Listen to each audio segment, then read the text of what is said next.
All right, cycle day 11.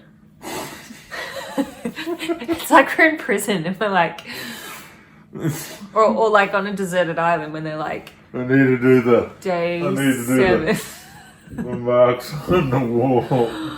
Oh, but I've been really sick today. And like I was saying to you before, And I've been sick of it.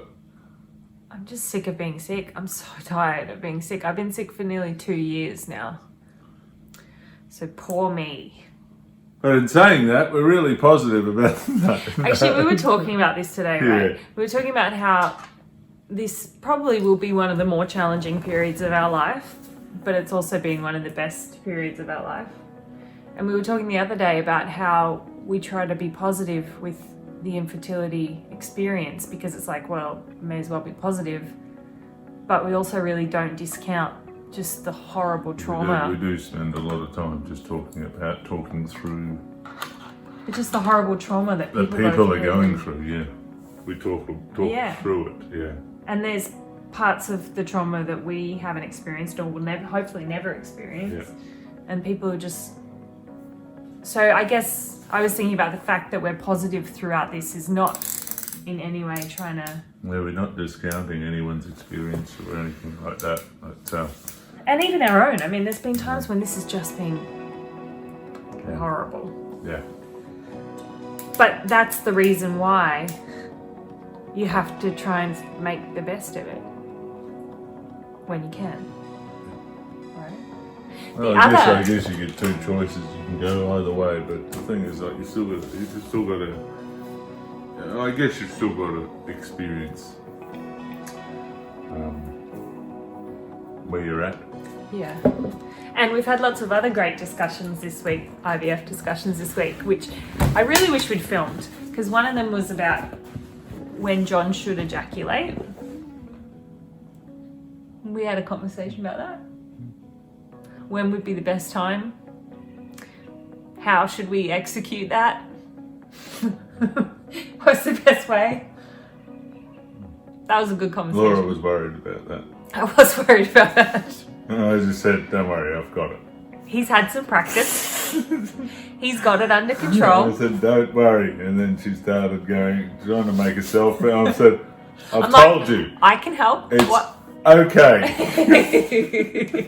She's like, but I'm really anxious. I wasn't like I that. understand. I've got this. Oh.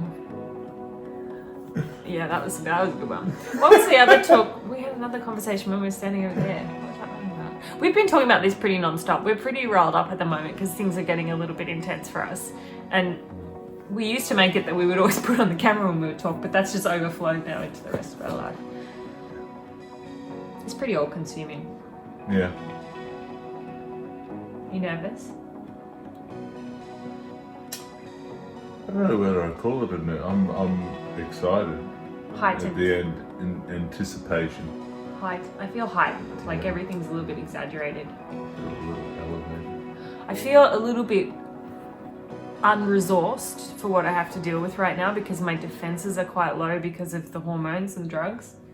So I feel a little bit like I need to kind of bolster myself a little bit for what's about to happen.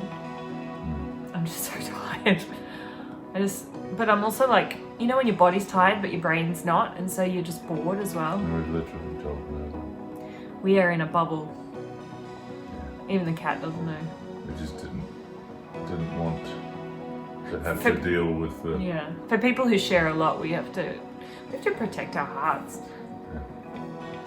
It's just so hard, and that's why, there's a bit of a delay with when we share with our families and the world, because it's so much to process, and in the moment when it's happening to you, it's just a whirlwind.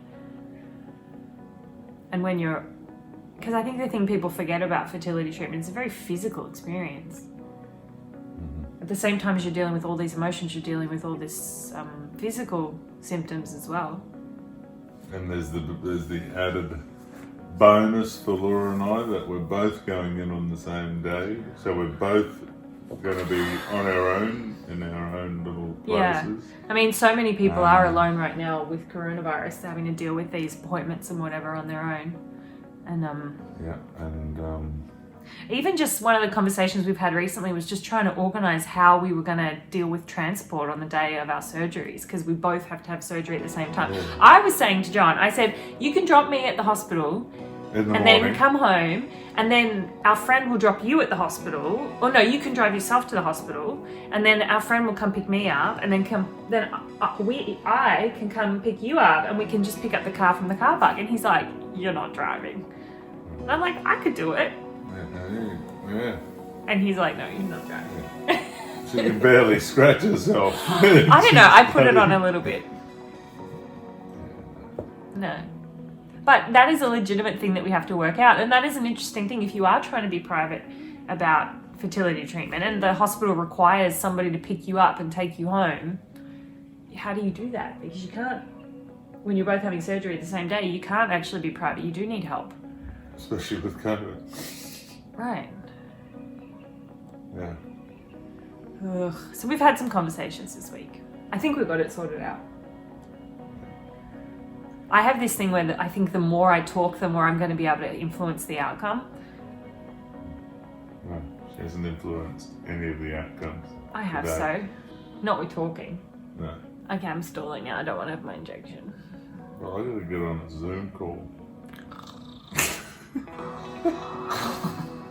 Alright. Hit me. Good tripod. Yeah. Hit me. Yep.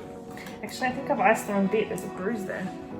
Oh, I can get the bruise. I don't want it. I'm so in pain. Like everything aches. My shoulders. My ovaries. Just bit of information. Bruises are not targets. That'd be a funny cartoon. You just like using my belly like a There's a dartboard. bruise. And just a Don't constellation hit the of bruise. bruises. Oh. Up the top there. I can never see. Because you use your knuckle. Yeah. I don't want to touch it with my Because- finger. I don't want to touch it with my finger because I'm like, maybe my fingers are dirty. Plus my knuckle feels like horrible. It's like a cat just touching. Oh.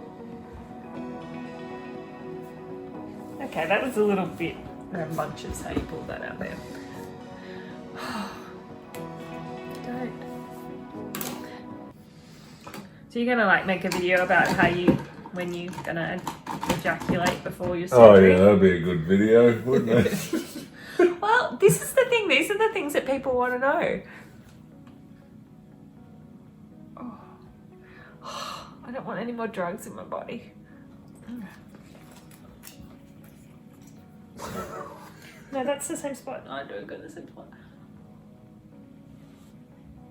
Don't do that. That's not good.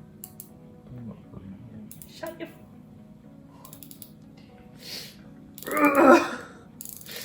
I hate you. I hate you right now.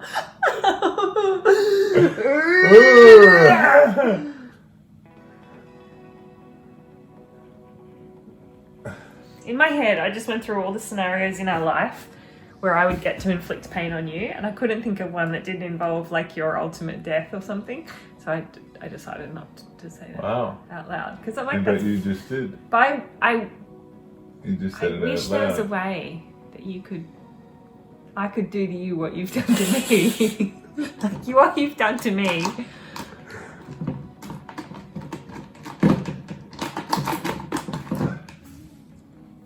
Well done.